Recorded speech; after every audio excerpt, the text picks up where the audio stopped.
Have you ever tried taking portraits with a wide angle lens? Let's get to it.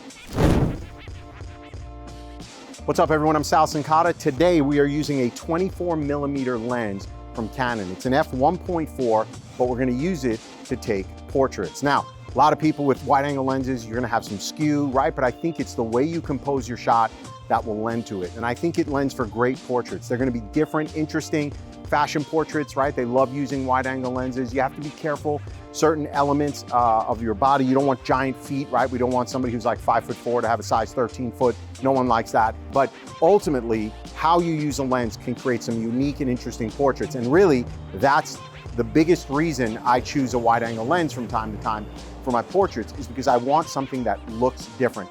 In this video, I'm gonna give you some tips to get the best look out of these portraits where you're not skewing your couples. You can use it for weddings, seniors, boudoir, and really create some interesting looks. So let's stop talking about it, let's get to it. All right, so the first thing I like to do with a wide angle lens is architecture. I'm looking for architecture. Wide angles, it can be horizontal, it can be vertical.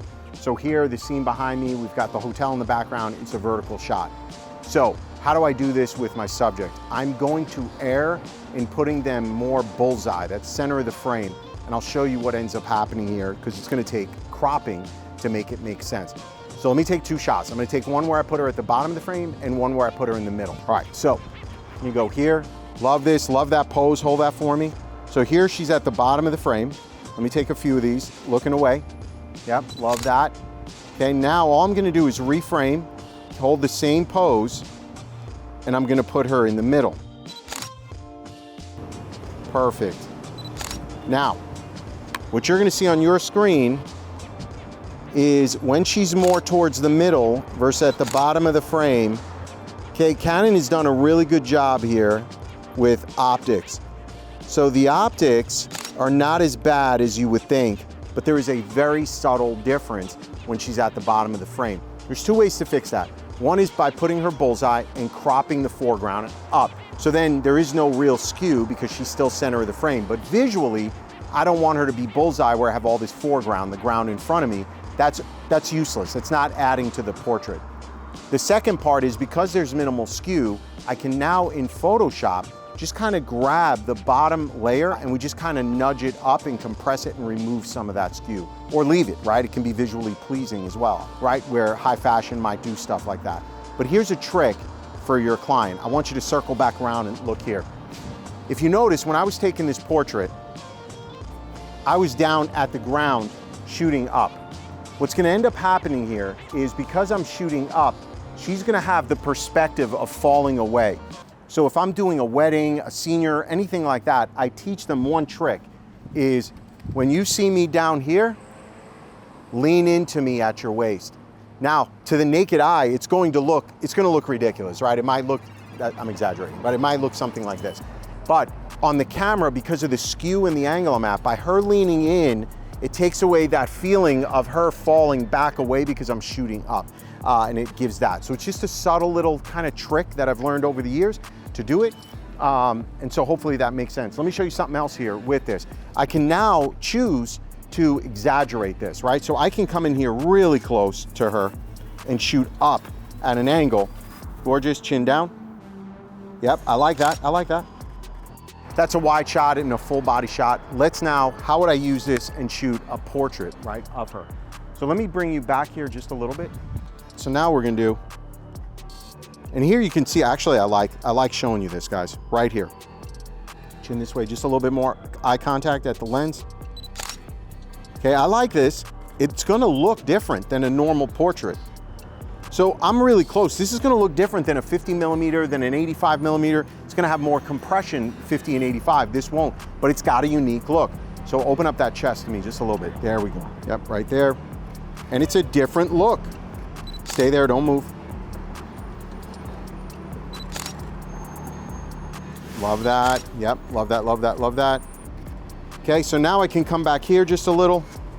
And what I like about this is, let me get her centered up. I've got full body, but I'm limited in space. Like you can see here, I'm probably 4 feet away from her to get this shot. I like where you're going with this, yes. Love that. What if you go there with that? Both, yeah, and lean in at the waist, yes. Love that, beautiful, hold that. Oh, this is killer, love the line, yep, yep, yep. Gorgeous, right? So this to me allows me to get some really unique looks using a wide angle lens, but I really like taking some risks when I'm doing photography if I want that different look and feel. And a lens like this, not only is it 1.4 shallow depth of field, which I love, but it gives me access to all the elements. So I'm gonna take one more shot here and then we're gonna go inside and I'm gonna show you another way of doing it. The biggest thing to keep in mind is when you have symmetry, especially with architecture, you've got to be really careful to keep that symmetry from being skewed. And what I mean by that is if I'm shooting a flat wall, okay, and I'm gonna stop talking. I'm gonna show you this when we get inside. Let me get one more shot of her here. All right, I'm gonna put you here, Maya, right there. Yep, good. Let's go powerful with the stance. So I love this. I love the architecture. And what I'm trying to do is make sure that I'm putting her in a spot in the frame. I feel like in that crease there. Yep, love that. Looking away. Okay, now if I want to get more aggressive with my angles, you can see we elongate her legs in these next set of frames. Straighten up that body for me, Amaya. Yeah, right there. Good, and lean into me just a little bit at the waist. Yep, here we go. Looking away, across the street. Yeah, right there, Amaya. Gorgeous. Right, really fun stuff. Let's head inside.